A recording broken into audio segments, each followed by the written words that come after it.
योगी किसे आप कहते हैं, हम उसे औरंगजेब कहते हैं। ये हिंदू कहने लायक नहीं है, ऐसा स्वामी अभिमुक्तेश्वरानंद सरस्वती कह रहे हैं। लेकिन क्यों कह रहे हैं, क्या है वजह, बताते हैं। लेकिन उससे पहले चैनल को सब्सक्राइब कर दीजिए।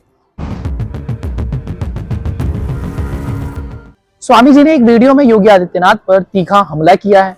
उन्होंने कहा यही योगी जिसको आप लोग साधु संत कहते हो, हम तो हुमायूं का बेटा अकबर कहते हैं, हम तो औरंगजेब कहते हैं, ये नहीं है हिंदू कहने के लायक हुए कि वो हिंदू कहलाने के योग्य नहीं, क्योंकि वो मंदिर तोड़ने का समर्थन करते हैं। ये बयान सोशल मीडिया पर तेजी से वायरल हो गया और बहुत विवाद भी पैदा कर चुका है। स्वामी अभिमुक्तेश्वरानंद सरस्वती एक प्रमुख हिंदू संत हैं, जो ज्योतिष पीठ ज्योतिर्मठ के शंकराचार्य के रूप में जाने जाते हैं। ये उत्तराखंड के बद्रीनाथ से जुड़े हुए हैं और हिंदू धर्म की रक्षा, मंदिरों की सुरक्षा और गौ रक्षा जैसे मुद्दों पर अक्सर बोलते रहते हैं। लेकिन इनकी पदवी पर सुप्रीम कोर्ट में एक केस चल रहा है, जिसमें इनके शंकराचार्य की वैधता पर सवाल उठाए गए हैं। कुछ लोग इन्हें फर्जी बाबा कहकर विवाद पैदा करते हैं, लेकिन इनके समर्थक इन्हें सच्चा संत मानते हैं। अब अगर विवाद की बात करें तो ये मुख्य रूप से उत्तर प्रदेश के मुख्यमंत्री योगी आदित्यनाथ से जुड़ा है।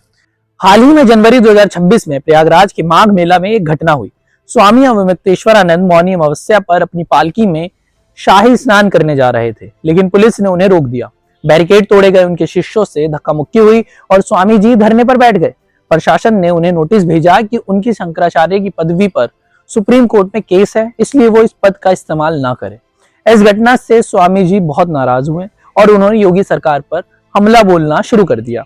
इसी दौरान स्वामी जी ने एक वीडियो में योगी आदित्यनाथ पर जबरदस्त हमला किया। उन्होंने कहा, ये योगी किसे आप कहते हैं, हम उसे औरंगजेब कहते हैं। इस तरह की बातें कही गई और आगे कहा कि हिंदू कहने के लायक भी नहीं है। ये बयान नया नहीं है, ये विवाद पुराना है, जो 2018 से चला आ रहा था। तब काशी विश्वनाथ कॉरिडोर बनाने के लिए वाराणसी में कई पुरानी इमारतें और छोटे छोटे मंदिर तोड़े गए थे।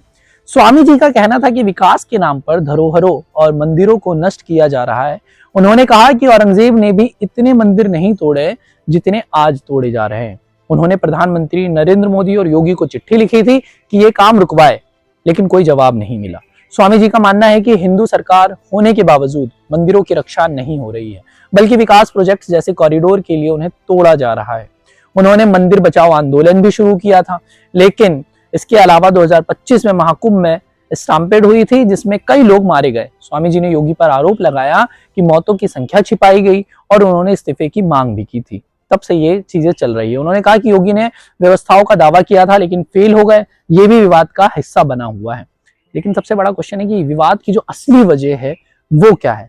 स्वामी जी का मानना है कि मंदिरों और हिंदू धरोहरों को बचाना जरूरी है, जबकि योगी सरकार विकास प्रोजेक्ट जैसे कॉरिडोर, कुंभ की व्यवस्था पर जोर देती है। स्वामी जी कहते हैं कि विकास के नाम पर पुराने मंदिर जिस तरीके से तोड़े जा रहे हैं, जो हिंदू धर्म के खिलाफ है, इसी वजह से विवाद बढ़ा। और जो पदवी का है, स्वामी जी के शंकराचार्य पद पर कानूनी लड़ाई है। कुछ संत और सरकार उन्हें मान्यता नहीं देते, जिससे टकराव बढ़ता है। इस पर पॉलिटिकल एंगल भी है। कुछ लोग कहते हैं कि स्वामी जी कांग्रेस या विपक्ष से जुड़े हैं और ये बयान योगी को बदनाम करने के लिए है। 2027 में यूपी चुनाव है, तो राजनीतिक साजिश का शक भी है। लेकिन स्वामी जी खुद कहते हैं कि वो सिर्फ हिंदू धर्म की रक्षा के लिए बोल रहे हैं।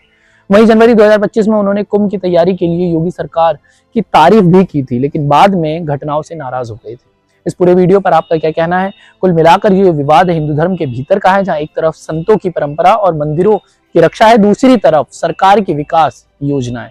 स्वामी जी के बयान से हिंदू समाज में बहस छिड़ गई है कि क्या योगी सच्चे हिंदू नेता है या नहीं। लेकिन याद रखना कि ये व्यक्तिगत राय है और हर किसी का नजरिया अलग हो सकता है। आपका इस पर क्या सोचना है, हमें कमेंट करके जरूर बताइएगा और बरकत एक आवाज को सब्सक्राइब भी जरूर कर दीजिएगा। अगर आप भी चाहते हैं कि सच जिंदा रहे तो अभी सब्सक्राइब करें।